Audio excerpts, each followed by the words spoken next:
Hey friends, welcome to another episode of the 10 Laws Podcast with East Forest. I am said East of the Forest. Thank you for joining us. Thank you for subscribing to everyone who subscribes to this podcast and gives it a review. We very much appreciate those 5-star reviews on iTunes and the written reviews as well. Special shout out to Kay Rosine for saying such wonderful things on your written review. We shall continue to sharpen the blade, as it were.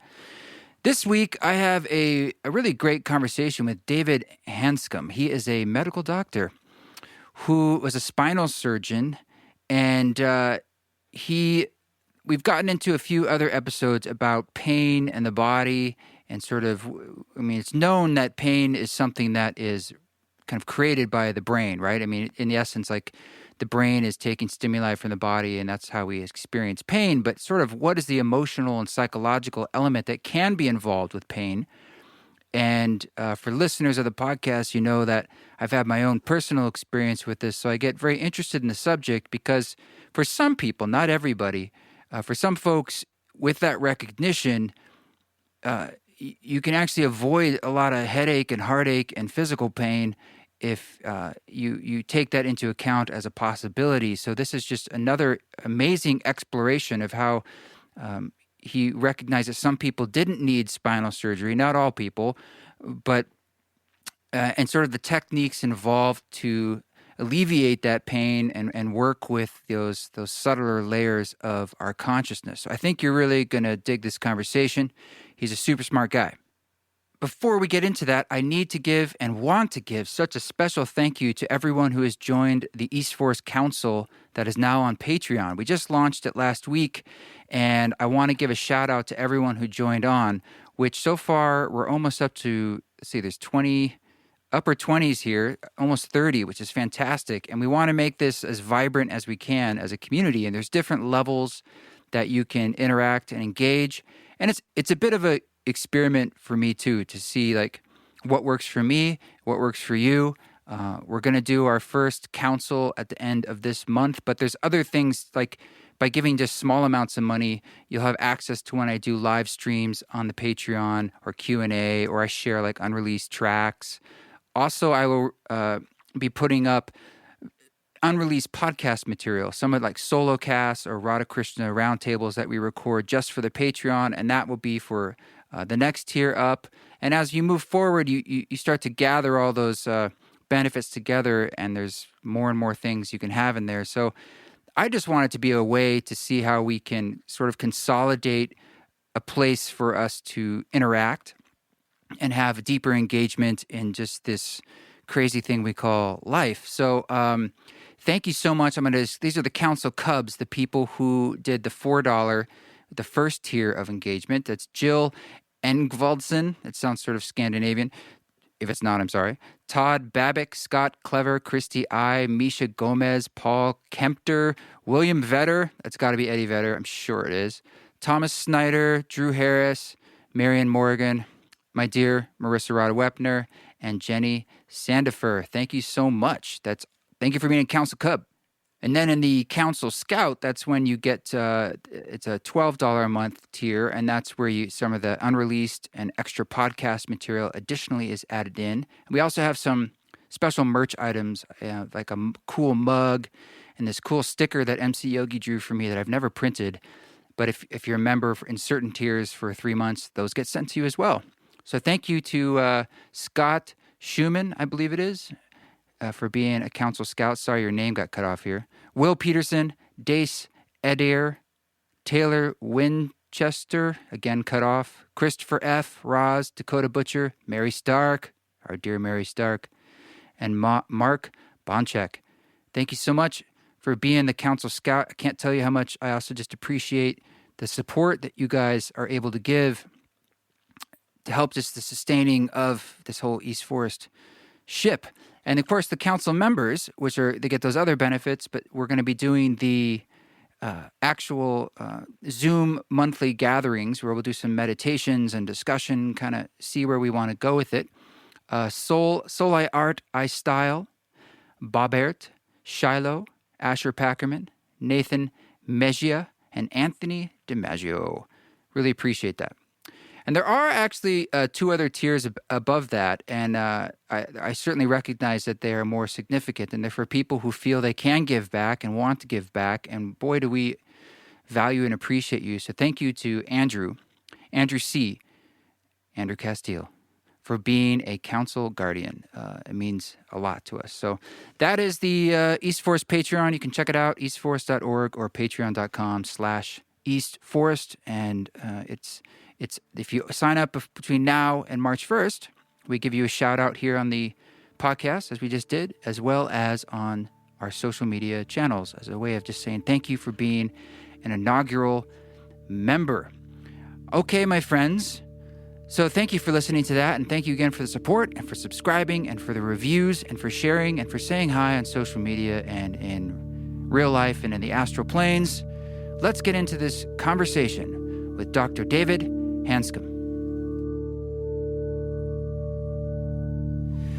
Well, thanks for joining me, Dr. David Hanscom. It's a pleasure to have you on, and I have a copy of one of your newer book, Do You Really Need Spine Surgery? And I wanted to talk to you, not because I personally have to have spine surgery, but because I think there's a much larger subject that you're getting into here that feels very important. And I think the first thing would be great if you could just give us a quick background on just who you are and why you are such an expert in what we're going to be talking about here. I am an orthopedic spine surgeon. I practiced complex spine surgery in Seattle, Washington for 32 years. I quit my practice in January 2019 to pursue this project full time. Excuse me. And what's happened is that I developed chronic pain myself for about 15 years, and I didn't know how it started. I didn't know how I came out of it. And I gradually learned with my own journey and talking to hundreds and actually thousands of patients that I offer suggestions, some work, some didn't. As I observed my own healing process, then watched what worked with my patients, that's how this book called Back in Control, A Surgeon's Roadmap Out of Chronic Pain evolved. And I'm a surgeon. I spent my first number of years of practice being aggressive and doing surgery for back pain. And then I found out in 1993 that the success rate for a back fusion for back pain is about 22%. So I stopped. I thought it personally was around 90% success rate because it's a big operation. If you fail the operation, there's a bit of a downside. And why would you go through an operation like that if the success rate wasn't like 90%? Yeah. I mean, what percent success would you want if I said, okay, you have back pain, I'm going to do a big operation on you. It's big. 100. I want it to be like, so I'd how want it does to work. 22% land with you? Terribly, considering the risk of surgeries and being in hospitals and the pain and the fact that you're opening up someone's body. That's a big deal. Right. And the other thing that data came out in the last 5 years, the chance of making you worse is actually about 40%. Okay, but this is my thing, is like I went through my own thing with pain a few years ago, and someone gave me a book by Dr. Sarno, and it really opened up my eyes to emotions and pain. And Right. what I'm not understanding is if this is fairly well established, like you're saying, there's actual data, Right. why is it not more widely regarded and known inside the medical field? Right. That's why I quit my practice, is that it should be known. It should be taught in medical school. A couple of friends of mine are starting to develop medical school curriculum. And you've probably seen in the lay press the last 5 years, a lot of stuff on neuroplasticity gyms, all sorts of different processes. So the rest of the world is waking up to this pretty quickly. The chiropractic world's ahead of it, physical therapy, the different types of healers, acupuncture, EMDR, tapping, all those are actually systems that by the end of the show you'll understand why they work. So I'm a surgeon. I was cynical and skeptical as could be about all these things working. I'm going, I'm a surgeon. Just give me a knife and we're going to fix somebody. And again, in 1993, when I found out the operation had a 22% success rate, I just stopped. So in the meantime, I developed severe chronic pain myself for over 15 years. Again, I didn't know how it started or why it started, and I didn't know how I came out of it. But what happened is driving across the 520 bridge in Seattle, I had a panic attack. So I went being from an absolutely fearless spine surgeon to crippling anxiety in 5 minutes. Once that happened, I could not put it back in the bag. So for the next 15 years, I developed multiple physical symptoms, progressive anxiety, developed even an obsessive compulsive disorder the last 7 years. And I had migraine headaches. My ears were ringing. My feet were burning. There were skin rashes popping up all over my body. My Wow. stomach didn't work very well. I had back pain, neck pain. So I had 17 different physical symptoms, but I didn't know the problem. What's happened in the last 12 months, I started working with Dr. Stephen Porges and a group of scientists and physicians around the country. And I feel like I'm at the end of a 30-year quest. In other words, this started in 1990s when I had the panic attack. And of course, I kept searching and searching. What the heck happened? So I had everything. I had a nice practice, nice family. I was enjoying my practice. I was in a lot of stress, but that was my life. I mean, if you're not willing to take on stress, you shouldn't be a spine surgeon.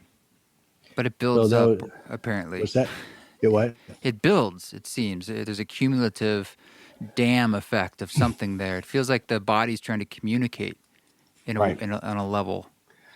Well, let me jump right to anxiety just for a second. So explain the rest of the show a little bit more clearly in that I thought anxiety was a psychological issue. Do you think that's a pretty common process? I think so, because largely we feel that we experience it in our mind through our inner dialogue, Right. and that's our identification with it. But here's one of the keys to the problems. Remember, you can think an anxiety-producing thought, but you don't really. The thing about anxiety is you feel anxiety, right?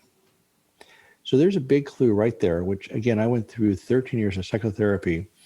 So it turns out that anxiety is a response to a threat. It is not the cause. Mm-hmm. And what it boils down to, what we've learned the last 12 months particularly, is basically threat versus safety. And when you feel safe, why you're full of growth hormone, you're full of serotonin, dopamine, the GABA drugs, your body's what's called anti-inflammatory cytokines are lower. And cytokines are small proteins that signal the immune system to be on alert or relaxed. So when you're in a safe mode, you regenerate. It allows you to stay alive. I mean, you need to regenerate. And when you're under threat, everything fires up. Adrenaline, cortisol, your heart races, you sweat, you breathe faster, your bronchioles constrict. And the blood flow to your brain, by the way, drops down because you start going into a fight-flight mode. Yeah. And what does that happen? That's not psychological. Your whole body chemistry has changed. Is that psychological? No. So here's the deal. Every physical symptom, every symptom that you have, and mental symptom, by the way, is your body's response to the environment. Sure. Your body's pulling in sensory input, eyes, ears, nose, skin, touch, feel, whatever it is. Your body's processing the environment. And then the way we evolved and the way we survive is we take action to avoid threat and seek safety. So if you're walking down the street and see your childhood bully walking at you, what's going to happen? You're going to get tense, right? It's an Physical automatic response. reaction. Yeah. Right. Yeah. Or your boss screams at you, or you almost get hit by a car. All those things create a sensation which fires up your body's defenses in order to survive. That's a sympathetic nervous system. So what I didn't realize, I learned it in medical school, but again, as physicians, when I talk to my colleagues, none of us really internalize this very well because it wasn't emphasized. So what happens, in addition to your heart and lungs and everything firing up, your immune system fires up, which is probably the most powerful part of the process, because every day we have cancer cells in our blood. When you brush your teeth, there's bacteria in your blood. There's viruses, all sorts of things are coming at you every day. So one of the major reasons why we survive as human organisms is the immune system. Every day, your immune system's constantly just picking off bacteria, foreign objects, viruses, every day, all the time. So your immune system's absolutely mandatory for survival. When people die of cancer or chemotherapy, it's because your immune system gives out. They die of infection. So you have to have a healthy immune system. But when it's sustained, so you have an ongoing utilitarian function of the immune system, but when you're under threat, under more viruses, more bacteria, physical assault, your whole body fires up, but that also includes your immune system. Now, here's the key issue. We know that thoughts and emotions create the same physiological response in the body as a physical threat. So physical threats are viruses, bacteria, bullies, bosses, all sorts of stuff. Mental threat is unpleasant thoughts and emotions, but it's even a bigger mental threat is repressed thoughts and emotions, Yeah. right? If I may, also cognitive behavioral therapy shows us quite clearly that our thoughts can cause feelings, Correct. and that's very So, clear. yeah, no, you're absolutely dead on. Don't let me talk about that in a second, because that's really Yeah, key yeah, to this whole discussion. yeah. So remember, there's three parts of the body's response. There's the input. That's where cognitive behavioral therapy changes the input. Remember, thoughts are sensory input, just like taste, sound, touch, smell, Mm-hmm. that goes to the nervous system. So the second part's the nervous system. You have the central nervous system, autonomic nervous system, the spinal cord, peripheral nerves. And the autonomic nervous system is what fires up the immune system. The autonomic nervous system fires up your gut, bowel, bladder, that type of stuff. Also controls your blood pressure, your body's electrolytes, inflammation. It's all under the autonomic nervous system. It's called autonomic because it's automatic. So you have this ongoing maintenance function, but under more threat, you fire up the immune system in addition to the normal functions of the immune system. So you have the input, you have the actual nervous system that can be sensitized or relaxed. So if you have the sensory input on a sensitized nervous system, the response is going to be more dramatic. Then you have the output, which is the final sensation, which is either threat, neutral, or safety. Now, most of the time, your body is working in a realm that's safe. It's neutral. So I'm automatically, if I look at the sun here, my eyes constrict. I'm automatically shifting in my chair so I don't get pressure sores. So the amount of automatic function that your body does is incredible. My cat has the same function. Yeah. Right? But she doesn't have consciousness, right? She doesn't have thoughts like we do. She doesn't have language like we do. So humans have a perverse function, is that we have consciousness. So thoughts and emotions and concepts that are unpleasant fire up the nervous system the same way. So what cognitive behavioral therapy does, you recognize the cognitive distortions, and then you see its effect on your nervous system, and then you reframe it. You change the thought. So what you're doing, you're changing the input. So there's lots of other tools like mindfulness and meditation, is that as you do deep breathing, relaxation, humming, mindfulness, those types of things actually drop the output. So what those do, they actually stimulate the vagus nerve, which is very anti-inflammatory. And so when you do these different processes like EMDR, the meditation, the mindfulness, relaxation, you're directly stimulating the vagus nerve. Yeah. So I want to go back to the anxiety thing for a second. So anxiety is a response to a threat, not the cause. So when you have a threat, your body fires up, goes on the defense, it changes your body's chemistry dramatically, including the immune system, and you feel agitated and nervous, right? You have a sensation, and remember, it's a survival sensation, so it is intended to be incredibly unpleasant. It's supposed to be repellent, disgusting, whatever it is, you want to get away from that sensation because it's a survival sensation. So my cat has the same sensation, but she doesn't have words for it. So humans have words, so we call it anxiety. Anxiety is just a word. So what's happening is that it's your total body's response to a threat. Your central nervous system is coordinated in the show, but if you didn't have a central nervous system, you wouldn't be alive. I mean, central nervous system, just the way cells communicate with each other, it's all one enmeshed unit. So I do not like the word mind body anymore because it implies a separation. It's just a unit response to the environment. Mm-hmm. So I'm under threat. My sensors are pulling in data that says danger, and my cytokines fire up, my body chemistry fires up, and I'm on high alert. So I feel that, and so the key issue is I feel anxious, but the first step in solving the problem, let me just ask you a question. So the final thing I want to say before I ask this question is, okay, the unconscious brain, the survival mechanism, processes between 20 to 40 million bits of information per second. That's a lot, right? Yeah. Yeah. It's filter. It's a big filter. The massive survival response. Remember, the species of creatures who didn't pay attention to these impulses didn't survive. Guess how much the conscious brain processes? You mean filtering out? I bet it's billions of bits of information. It's 40. 40 billion neurons?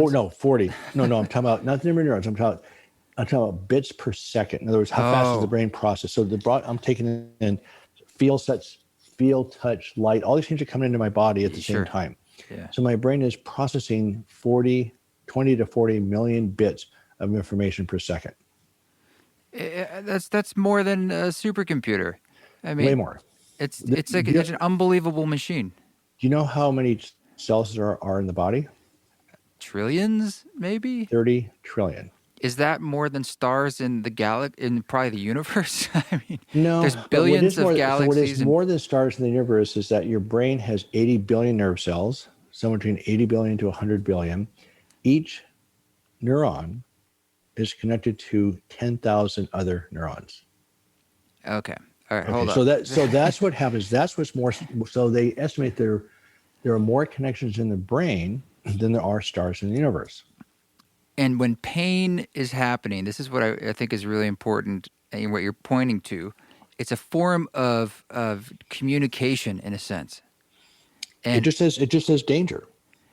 which is, but if there's a reason why these lower levels of your consciousness, your body, your unconscious are causing these. It's a way of like, whether it's distraction or trying to put up a red siren in a sense. I feel like there's a message there to be heard. Well, I'm just going to pretend I'm my cat for a second. So my wife and I are obsessed with her cat. So it's amazing to watch her leap on top of an 8-foot fence. She jumps. She's quick. She's very fast. She knows she's supposed to be fed. She knows all sorts of stuff. She treats my wife completely different than she does me. So this cat has some type of awareness, but she doesn't have language. So if she's threatened by a dog or there's another cat in the yard, she goes crazy. She has an incredible survival response. But remember, in the evolution of life, the species that did not pay attention to threats just didn't survive. The species that didn't have the immune system to take care of certain viruses and bacteria didn't survive. So what's happened, for instance, let's talk about the COVID crisis for a second, is that there's some over, I don't know what's the data. It's like, I want to say over 100,000, but I think it's like way, way more than that. So there's T cell immunity, which the actual T cells are like a big repertoire, a big bank of immunity that's been evolving over hundreds of millions of years to be aware of any known virus or bacteria that comes into the body. So a certain bacteria or invader that comes into the body, your body recognizes it and your T cells pick it up. If it's a bacterial infection, which is more acute, then your B cell immunity kicks into gear. Okay, there's T cells and B cells. So what happens with the COVID virus, we estimate there's like 20 or 30 types of T cells that are effective against the coronavirus. That's why some people are exposed to the coronavirus and don't get it, because they have a pre-existing immunity that not everybody has. So if the flu comes through, maybe I was exposed to a similar brand of flu 20 years ago. So I may not get this season's flu, because my body has this library of T cells that it chooses to fight off the infection. So again, the whole concept here is that your unconscious survival response is huge. It evolved over hundreds, actually billions of years. And the species that didn't adapt just didn't survive. What humans have is this extra layer of consciousness, which is only about 70,000 years old. So we have language. So my cat has the same survival response. Humans have words. We call it anxiety. We call it frustration. We call it bipolar depression.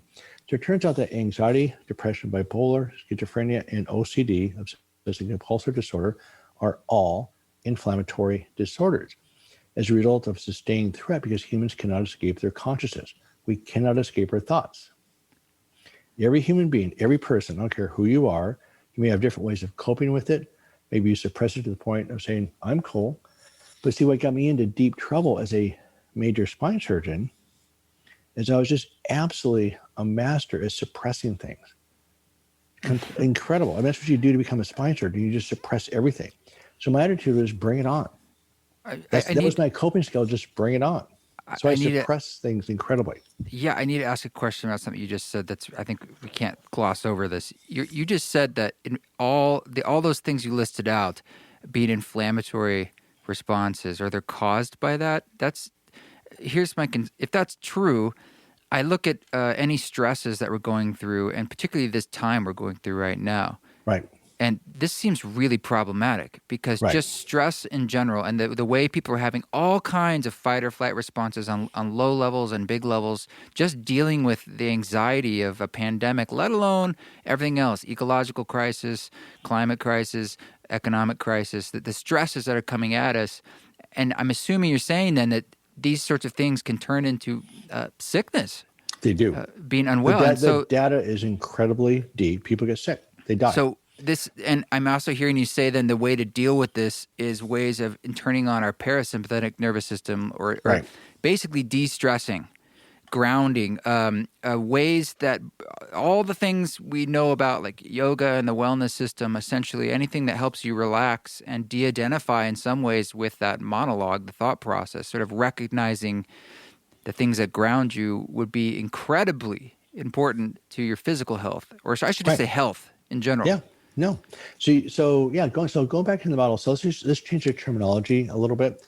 So instead of using the word stress, let's use the word threat. Mm-hmm. Okay. So the uncertainty is a threat. Locked in our houses is a threat. Wearing masks where we can't co-regulate is a threat. Politics, climate change, all these are threats, right? So what happens under sustained threat, your immune system is fired up. And what happens is it stimulates your T cells and B cells to actually chew up the tissues. So it turns out that cardiovascular disease, peripheral vascular disease, Alzheimer's, Parkinson's, adult onset diabetes are all inflammatory disorders. So going back to this thing called anxiety, it's just a word. So the first thing so the question I was going to ask you, remember, it's 20 million bits of information per second compared to 40. So this reaction's there, it's necessary. I mean, how long do you think you would live if you didn't have anxiety? I'm assuming it's extremely necessary. It's just like the balance of everything in nature. It's like you can't take one thing out, and we've evolved. It serves a purpose. Based on anxiety. By having anxiety, we have evolved and survived. So you last about maybe 1 to 2 minutes because you wouldn't breathe. Your body says, okay, there's an oxygen deficit. You have a sensation that says, I have to breathe. And the sensation gets to be prolonged. Of course, you start panicking. But your whole body's responding. You're not just thinking, well, I just have to breathe. They have to breathe. You feel it.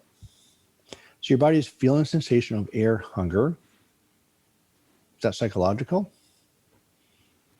Well, yes and no. I mean, it's a physical thing going on, but that's like you said, your brain's physical too. So let's say, again, let's go back to my cat again for a second. So I don't even like to think about this, but if I deprived my cat of breathing, she would start to struggle. She would have that same sensation that I have to breathe. I have to breathe. And she would struggle. She screams, she claw, right? So she has the same sensation we do. Humans have language. So we just call it anxiety. So anxiety is just a description. It's a descriptor. So again, there's mental threats, if you want to call those psychological, fine. But the actual response, this survival response, is not psychological. It is physiological. Which may be pain. Yeah. Right. So you talk about CBT, that's input. So you can remember there's 3 parts of the issue. There's the input, which again, unpleasant sensations, physical threats. Again, thoughts are the worst because you can't escape your thoughts. It's the curse of consciousness. And the problem with humans is that repressed thoughts and emotions are more deadly than expressed thoughts and emotions.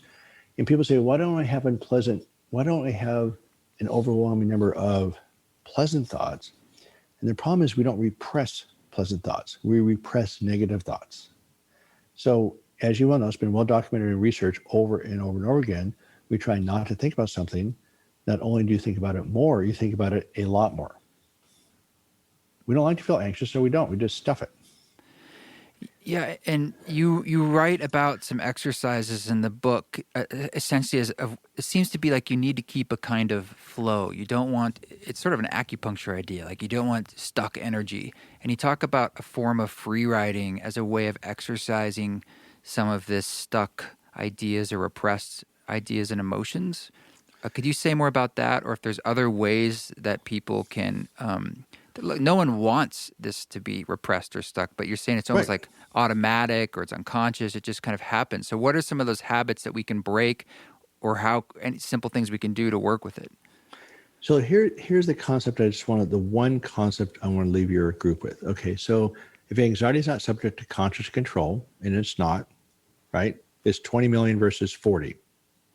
So you cannot do this with positive thinking or mind over matter, because it's like trying to stop a dragster with bicycle handbrakes. It's not going to work.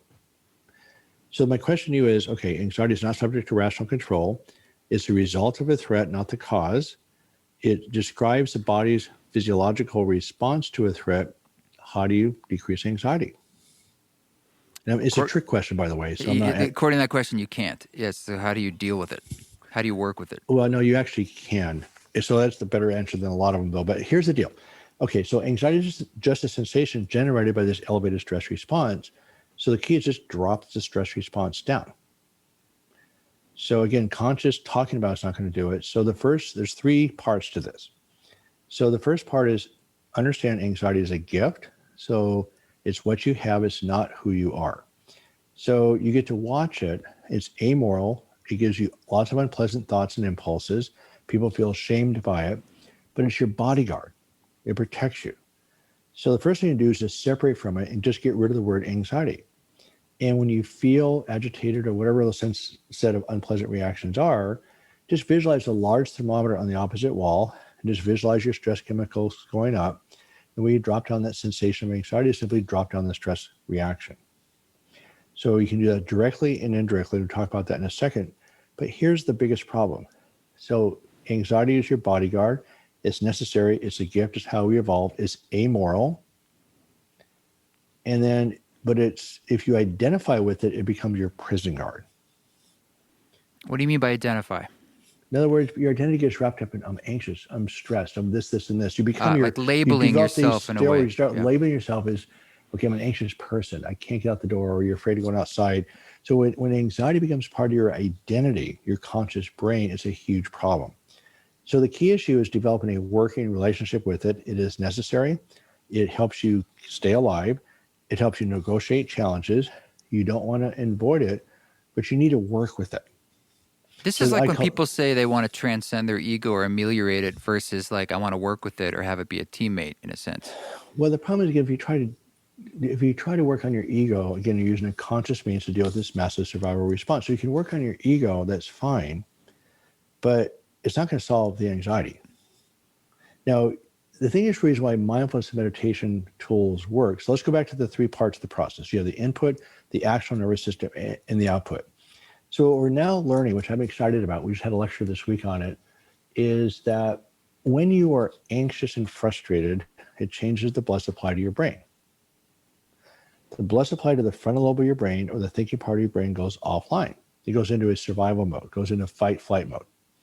So you don't have the blood supply to the frontal lobe of your brain. We all know when you're anxious and frustrated, you don't think that clearly. You're reacting. You're not seeing the options. You're not making good decisions.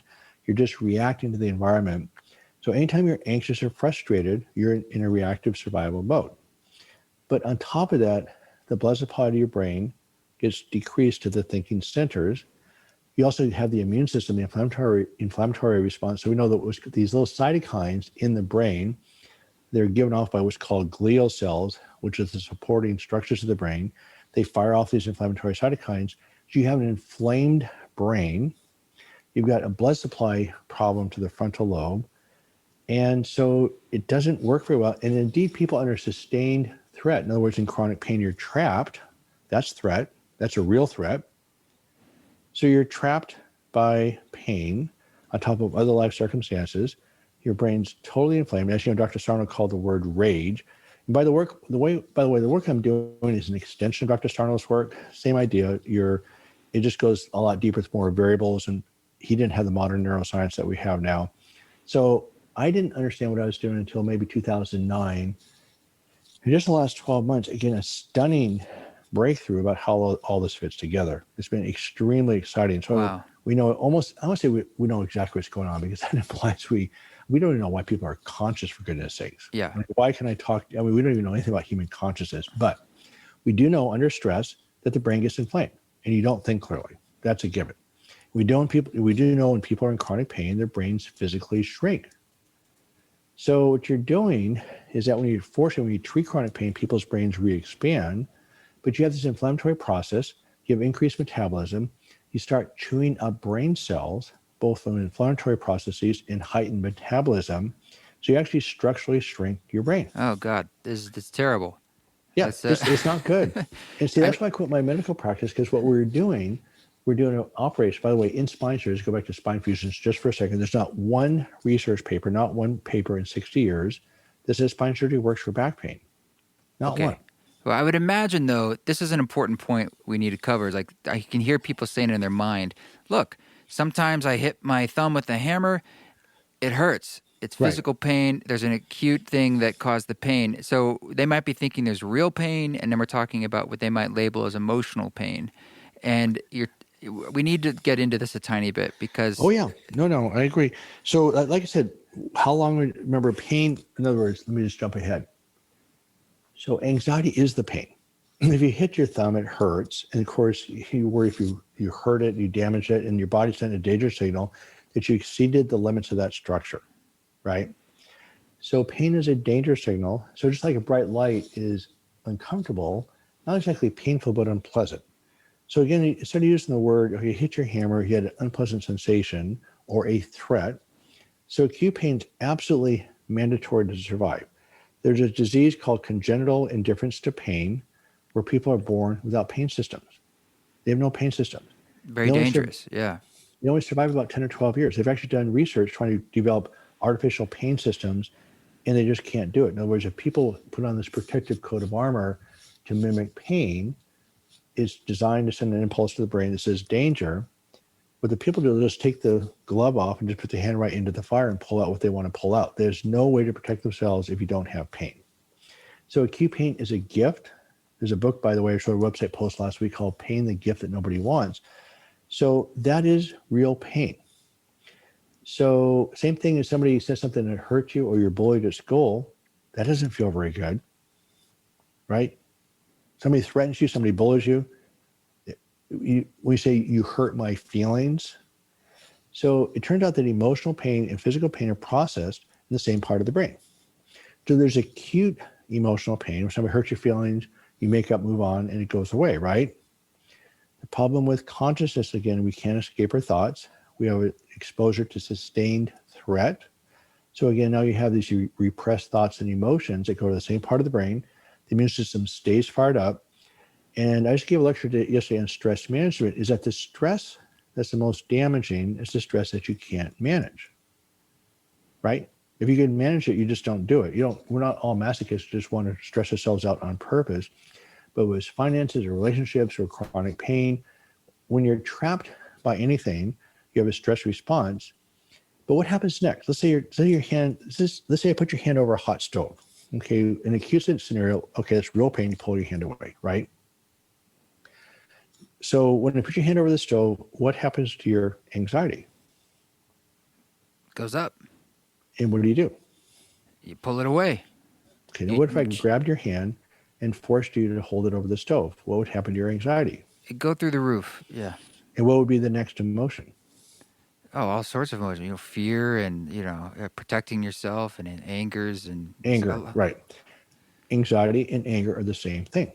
Anger is an increased survival response in an effort to regain control. So you'd fight me, you pull your hand away, whatever it takes, but you have increased body chemistry to try to make that happen.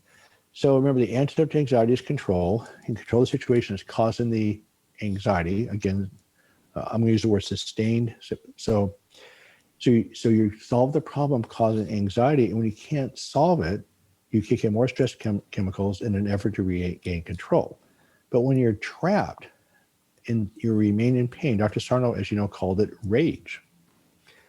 And there's two papers out recently, which shows that the impact of chronic pain on a person's life is equivalent to having terminal cancer.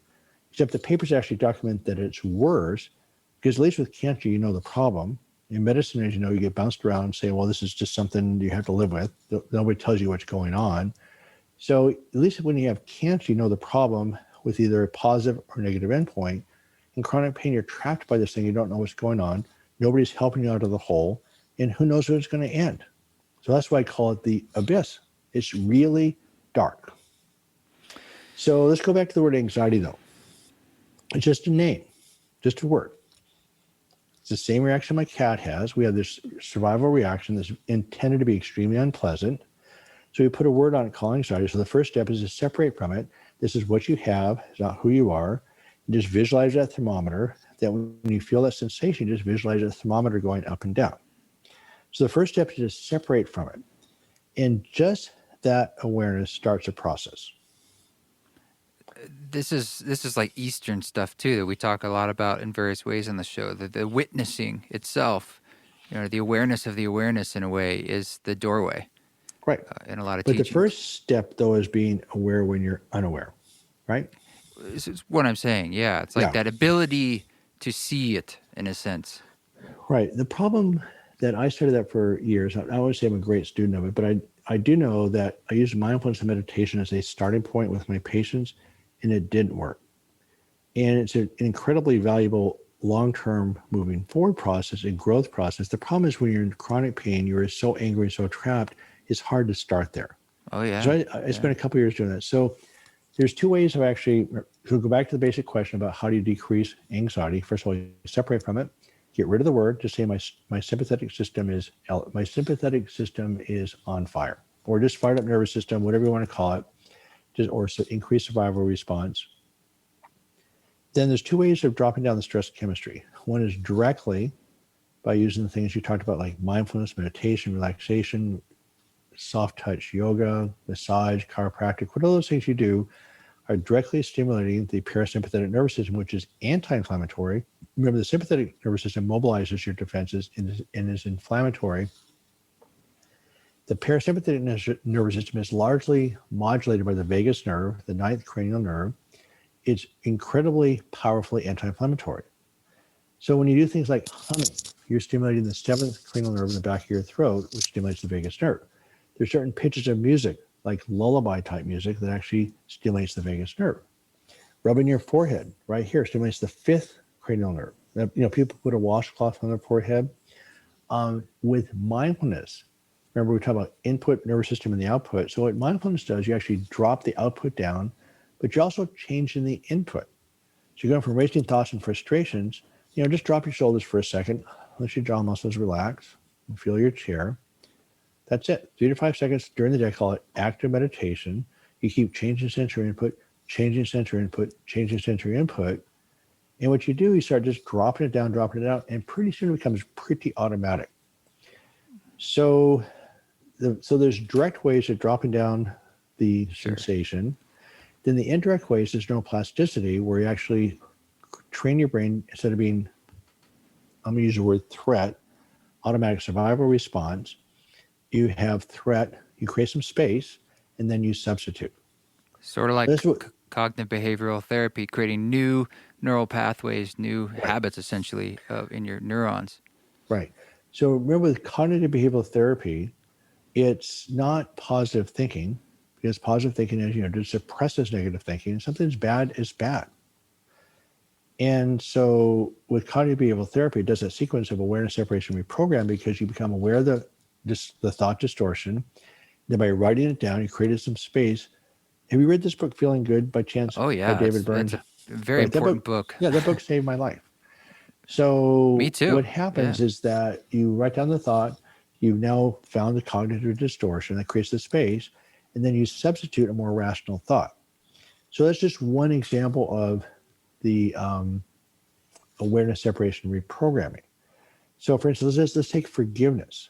So by the way, every person that breaks out of chronic pain, again, the mental pain is a bigger problem than the physical pain.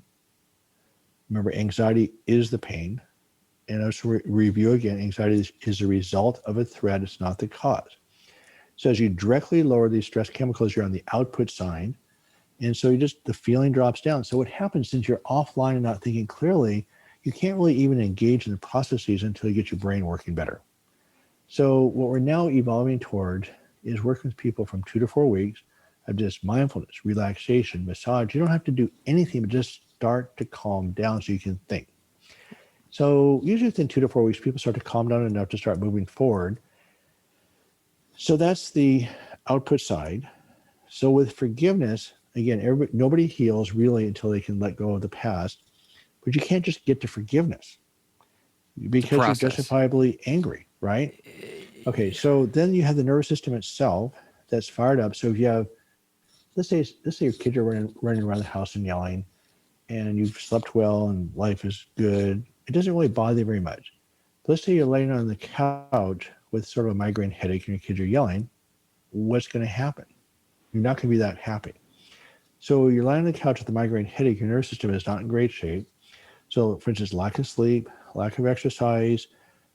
Sleep is a big one, by the way, as you know. Just the state of your nervous system on a given day, depending on the stress, determines the state of your nervous system. So some days you can take a lot of stress, some days you don't take so much. The word one of my friends uses is resourced. Some days you're more resourced than others to deal with stress.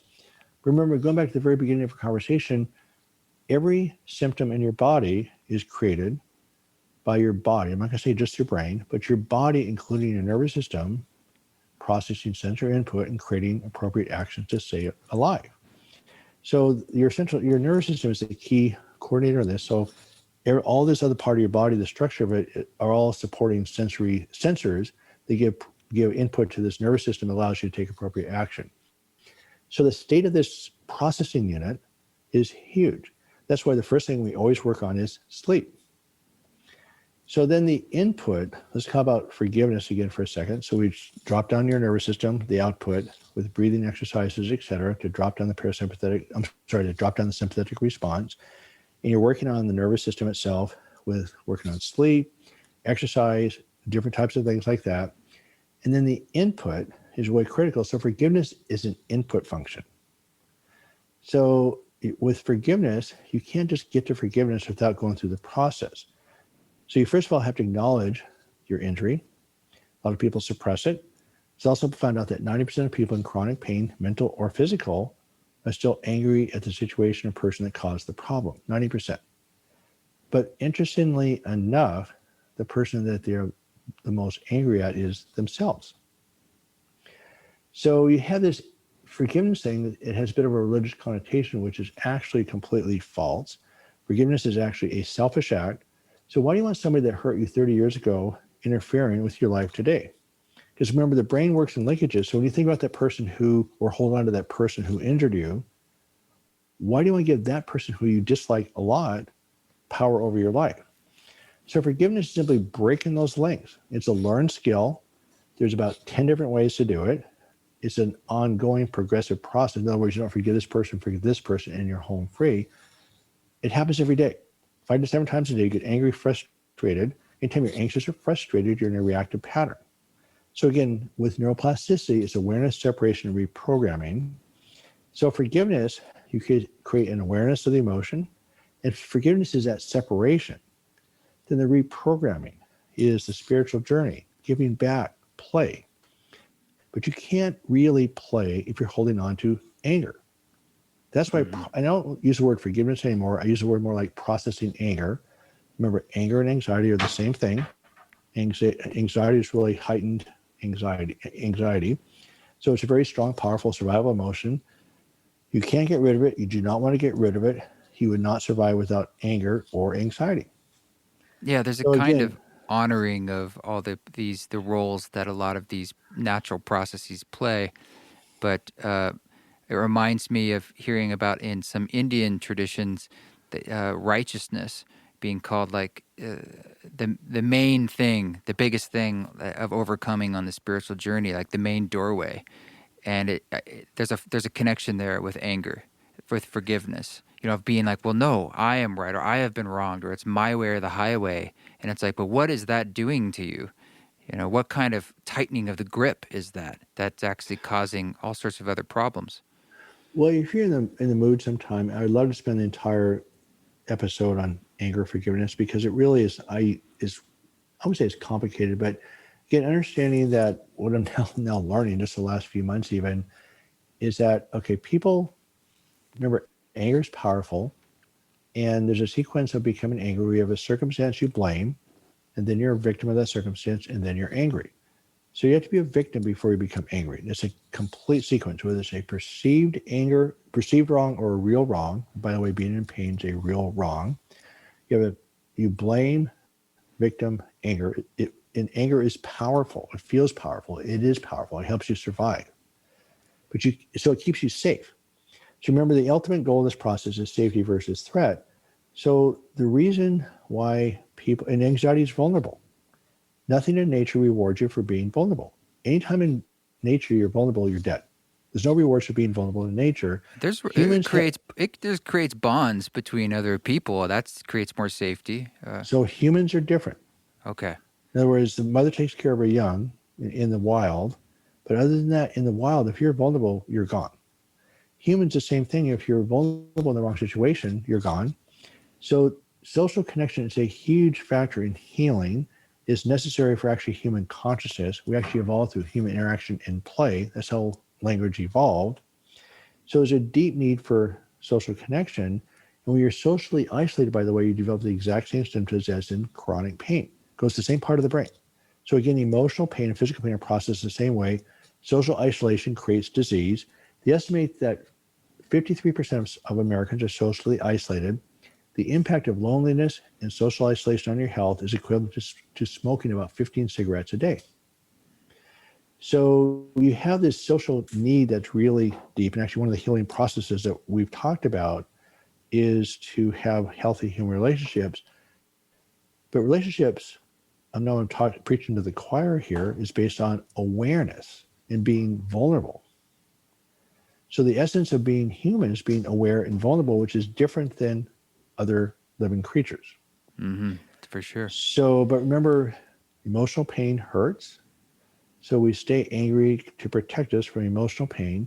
So until you actually learn to be vulnerable and tolerate vulnerability, anger is first of all addiction. So people don't want to give that up, but also sometimes they can't. In fact, a lot of the time they can't because they don't know how to be vulnerable. You got to create space for this to occur, which means that's the nervous system part of it, that you allow vulnerability and then things start changing. So the essence of healthy relationships is awareness, which implies vulnerability and sharing. And you want to be vulnerable to somebody who's going to take advantage of you. I mean, that's not, I mean, vulnerability doesn't mean just being vulnerable to everybody. Being vulnerable is trust. And then if you raise in an abusive environment, for instance, it's hard to gain trust because you weren't taught trust. In other words, you were supposed to be taken care of by your parents and nurtured. They didn't do that. All of a sudden, they actually abused you. So you don't even know what trust is. It's also So that's one of the big. difficult. What you're Okay, go saying ahead. is it's just difficult when you're in a time too where there's no collective truth and conspiracy theories in the sense that it's creating more distrust, like more like I I'm alone. I have to always look out for myself. Like there's no systems. Everyone's trying to take advantage of me. This seems like again Well, the times that we're in and makes that's it even harder. right. I mean, I don't want to get too complicated here today, but I always tell people, look, the key to healing is safety versus threat. The first key to this process is awareness of what your state of mind is. I'm either anxious or angry because I wasn't aware of my anxiety and anger until I was 50 years old. I suppressed it. I didn't know what anxiety and anger even were. I just was right. So awareness is the first step. And then once you become aware of what state of mind you're in, you can't do this with positive thinking, but you have a choice of using different tools to move into a good life, having a good time, or you can decide to take a break and just meditate and relax and regenerate. And so I call it the ring of fire. You just visualize a circle, and the outside's blue, which is your life. Friends, family, careers, all the stuff that you enjoy is the blue ring. The red ring is anxiety and frustration, and the green ring is the center. So the center is necessary to regenerate and to thrive and be safe and content. But when I was going through I would use the Buddhist phase of my life, which is brilliant, by the way, I felt it sort of like the goal was to actually be in the center, always be relaxed and cool and calm. Well, life is not like that. So what happens, I've now learned, is that the goal of the process, if you want to call it that, is occupy the entire circle, to be able to experience the entire circle. So with awareness, okay, I'm in the red ring. Okay, I'm going to use some of my tools to go back into the blue, just have a good time, let it go. Or maybe I need to take a break and just go into the green. So but when your your activities emanate from the center of who you are as a person, you still have to go through the red ring to get to the blue. But again, develop that working relationship with the red, the width of that ring becomes narrower and narrower. It's always going to be there as necessary. But if you relax and just sitting here doing whatever you want to do, let's just say I want to go up to the mountains to go ski. Well, it sounds great. but there's the anxiety of getting things together. There's a road trip. Maybe the weather's bad. I mean, even if it's a little bit of anxiety, it's still anxiety. It allows you to get things done that you want to do that are enjoyable. So as you learn to develop this working relationship with anxiety and anger, not to get rid of it, not to conquer it, not to solve it, but to work with that, you get to experience the entire circle of life. So that's the essence of the process. And that's why I do want to, there's an exercise called expressive writing, but what I don't want to leave the listeners with the idea that I do some mindfulness, meditation, relaxation. There's all sorts of different tools, forgiveness, etc. But it's this sequencing that's really critical. So I did put together, I wrote the book Back in Control, a surgeon's roadmap out of chronic pain. Turned out to be much more about mental pain than physical pain. And then between the book and my website, I've seen well over 1,500 people go to pain free. But the fun part is that their anxiety drops. Then their creativity comes back. They get remarried, new jobs, new careers. So they thrive at a level they've never experienced before. And so I have one gentleman who was in chronic pain for 20 years. He's in his 60s now. He had 27 surgeries in 20 years. 27. Wow. Drug addiction, alcohol, suicide attempt. He's now been pain-free for almost 5 years.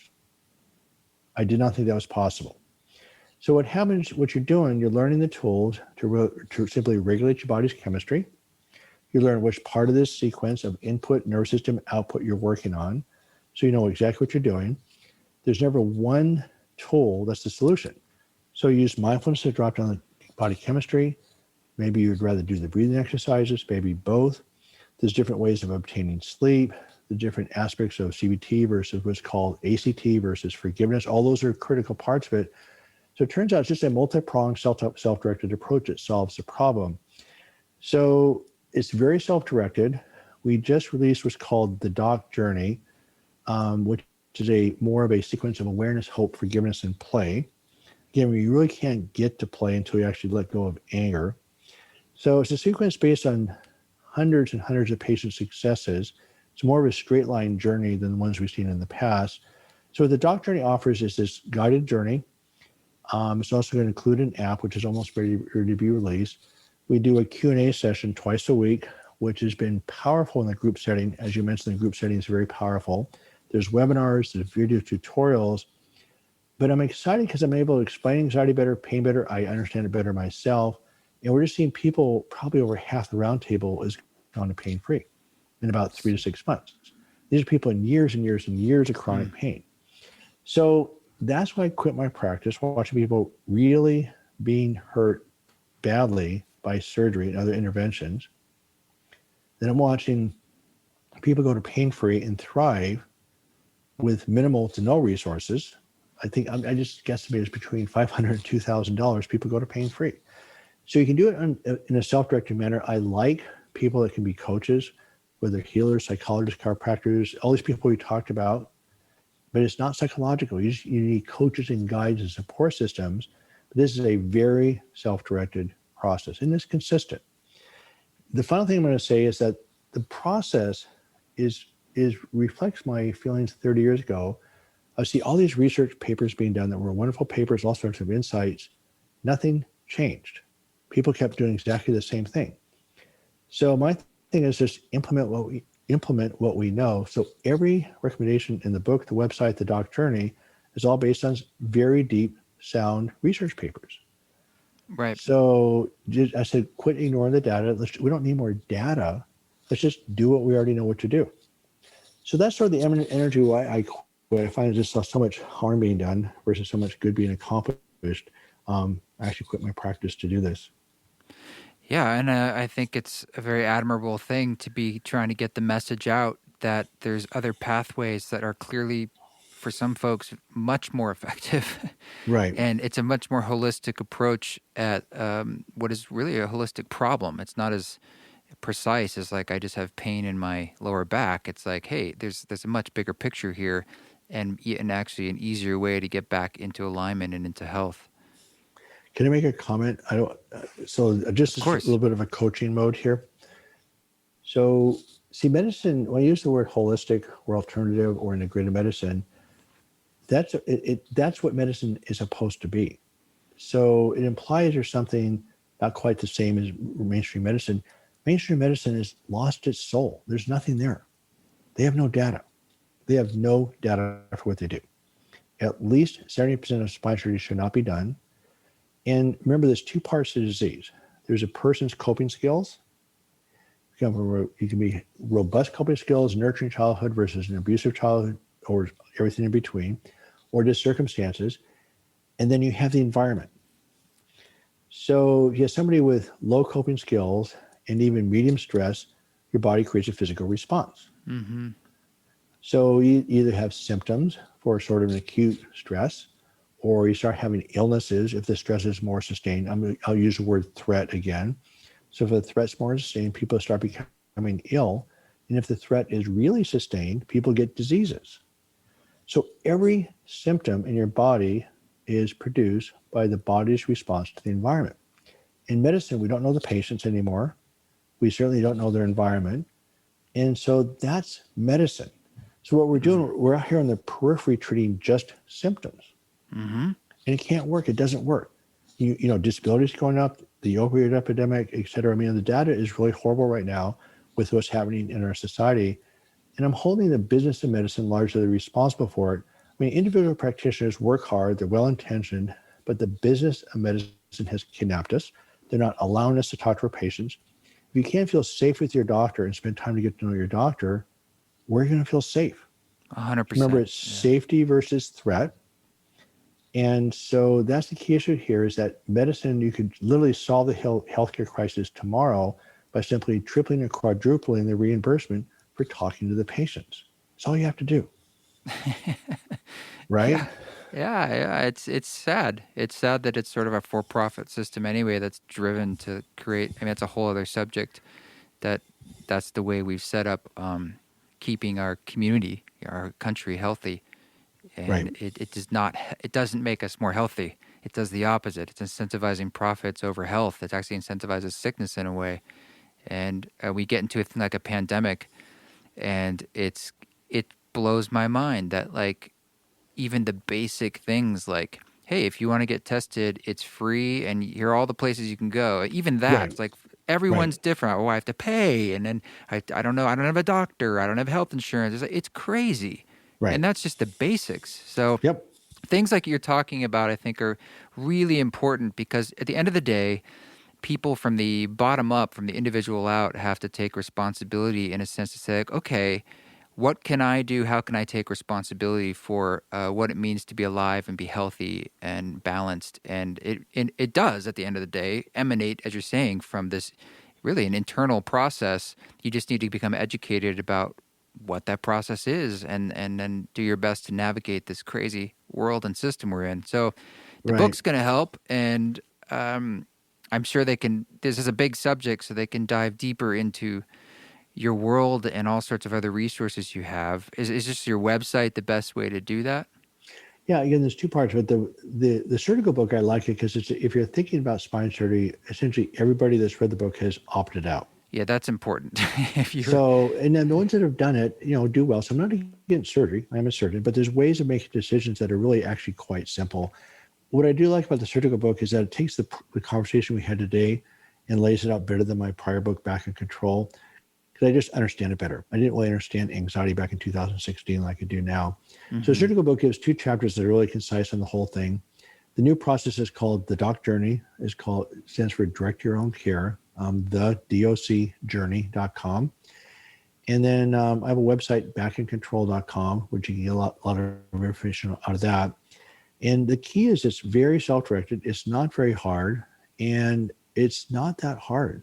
In fact, what people that get better, including myself, I mean, I'm one of those people. I mean, it's 15 years of chronic pain. I've been fine for 15 years. So it's disturbingly simple. And I still have trouble letting go of the fact that I really lost about 15 to 20 years of my life that I didn't have to lose.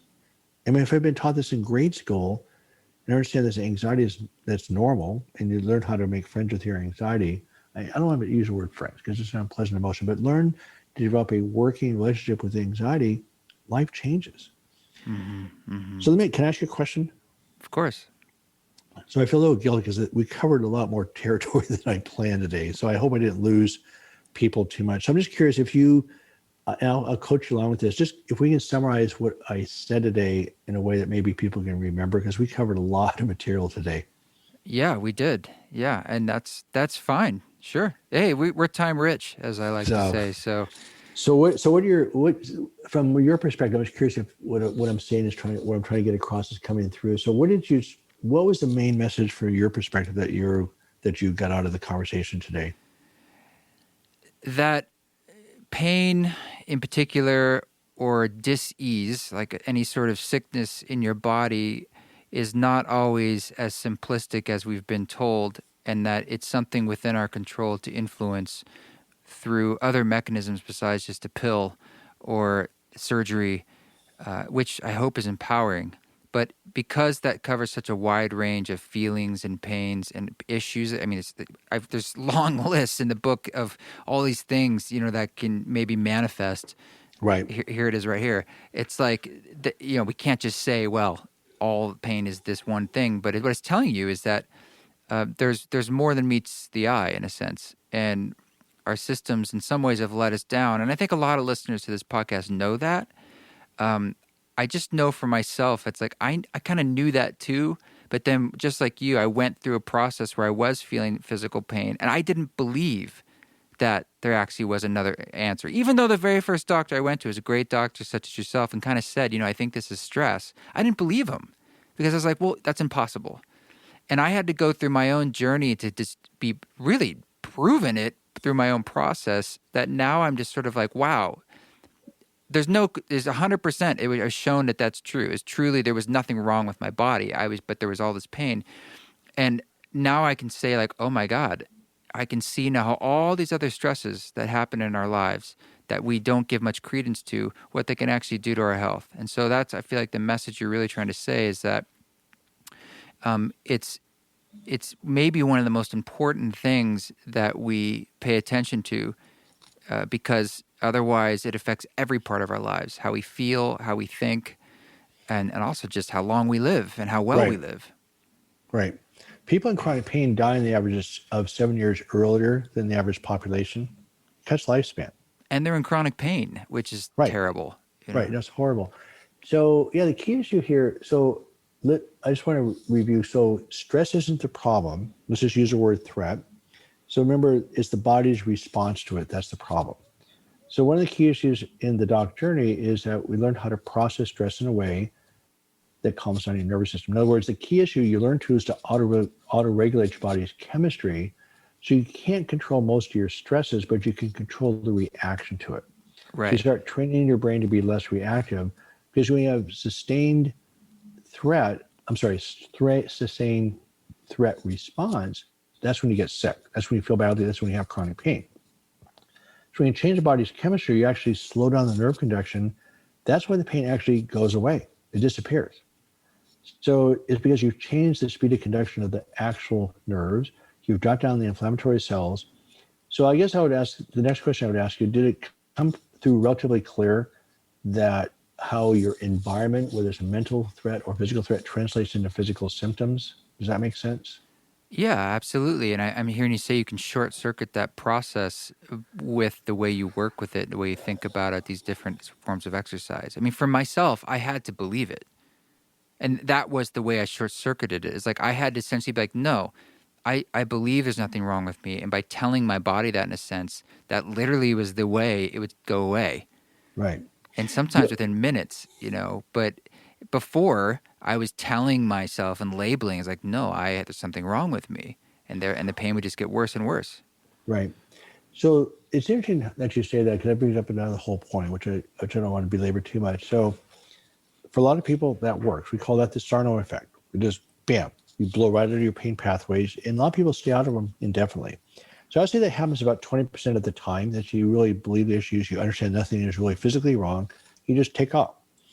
So, but for a lot of people, they've tried all these things before. They've tried relaxation, medications, surgeries, procedures, gone to multiple doctors, healers. Nothing's worked. So they look at me and go, well, why would I try your project? And so my first step strongly is about, remember, it's threat versus safety. And by connecting to what is, they have a chance of actually changing direction. If you're not aware of what is, you're sort of trapped, right? So my thing is actually for a lot of people is just embrace your disbelief. Don't believe me. If you don't believe me, please don't believe me. Write it down, do the tools, just start the process, allow your brain to calm down so you can start the thinking process. So really the doc process in a way, the doc journey actually starts with connecting with what is. If it happens to be strong disbelief, see what happens with a lot of people, and again, you're that 20% that just blew right out of it, which is great. Well, it still came back. Right. It's been a process. Yeah, I feel like I'm still in it, but But see, the key issue, what happens with the doc project, when I just had a huge conversation with my roundtable this week on this, is that it's not about generating enough belief so you heal. It's about enough connection that allows you to feel safe no matter what the circumstances are. And when you generate that sense of safety, true safety, you change your body's chemistry, it's game on. So that's where I really, because I mean, it's easy to do that. You want to believe in David Hanscom, you want to believe in the doc journey. If I just have enough belief I'm going to get better, it's actually, that's one thing that's very paradoxical about the doc journey. It's a believing, embracing, feeling the pain, then releasing from it. that makes sense to me because Yeah. it's an acknowledgement and Right. nothing's being pushed away. In essence, it's being held closer, but by doing that, it starts to burn out.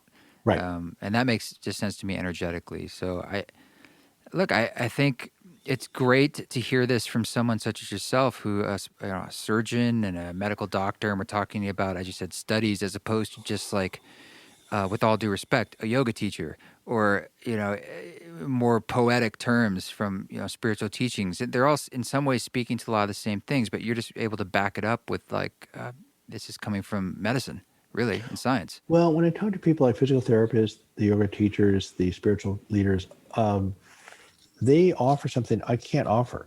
I'm not that I can't do it, not that I'm uneducated, but But they complement. you got to get out of the hole. In other words, you can't just get yanked out of the hole with the spiritual teachings, but see, actually the spiritual journey, play and giving back, that's the ultimate solution. Like you pointed out before we started the podcast, is that you can't solve chronic pain, but you move into wellness. And we start moving into the spiritual journey, the yoga relaxation, those types of tools. It's extraordinarily powerful to combine this process with those concepts because it's just which part. Remember, you have the input nervous system and the output. So the key issue is on a given treatment, everything works a little bit, but nothing works in isolation. So the key issue is usually 3 to 5 things per person that get them out of the hole and keep them out. And they do sort of know why they're doing what. And so it's that combination approach that's self-directed. That's what solves the problem. Mm-hmm. Yeah, and there's some really interesting research with ketamine-assisted therapy and Right. new research with psilocybin-assisted therapy and back in the late 60s with LSD and what it does with chronic pain. And I would guess there's what's going on there is not just chemical, but also there's something happening psychologically with the release of unconscious tensions and forgiveness, as you're saying, and working through stuff or MDMA with PTSD. And a lot of those vets, there's a lot of chronic pain going on Right. there. And Right. for some reason, this MDMA therapy, which is in trials right now, it's very effective. So these are all great tools, and I'm hopeful that we're moving forward into a time where we can start to integrate these in ways that are meaningful for the average person too. And we are moving in that direction. It's just Right. it's a big ship to move. So Right. No, this is great. I really enjoyed this. You asked some great questions, and it's just that's why I wrote the book, because there's a lot to cover. That's why the sequence is really critical. So it's not just the tools; it's the sequencing of how you apply them to your own life, and so it's all there. It's been evolving and will continue to evolve. And so, yeah, I'm excited to be able to share these concepts with your audience. yeah, well, thank you for sharing the time with us and continuing on the journey. Appreciate it. Yeah. Well, thank you, Dr. David Hanscom. That was, it's always helpful for me to dive into these spaces and try to figure out what the heck is going on between our bodies and our minds. And the more we understand that, it's just information for us to integrate really however you choose, however it feels right to you. So thank you so much for coming on the show. This song that you're hearing in the background is called Doing Deeper, and it is off the album Crystal Starship, which is one of I think it was released in 2011. So it's an early ceremony concert that was turned into one of the first records. This was like an early experiment, and like, should I or can I even release this strange ambient live psilocybin-infused music for the public? Will it have value? And this might have been the first one where we just gave that a shot. So that's wherever you listen to music. It's a nice dive of 5 songs, extended tracks, and it's called Crystal Starship. Hey, thanks again for reviewing the podcast, for subscribing, and most of all, check out the Patreon at eastforest.org, at patreon.com/eastforest. It is what we're calling the East Forest Council, and there's many different ways to engage with it and see what's right for you. But I appreciate the support and all the ways you guys support by listening and the sweet messages you send. And just, it's hard with COVID not being able to get that FaceTime together, but we will be moving into that. There will be some live events coming. We still have the retreat scheduled this fall. There's some camping spots left for that if you want to. There's only a couple spots left, but check it out. See what's right for you.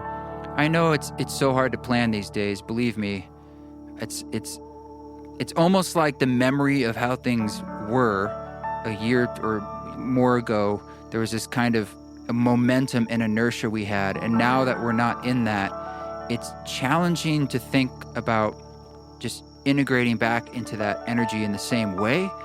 And I'll be honest, there's even some fear about how do I do that? what do I want to bring back? What do I want to let go of?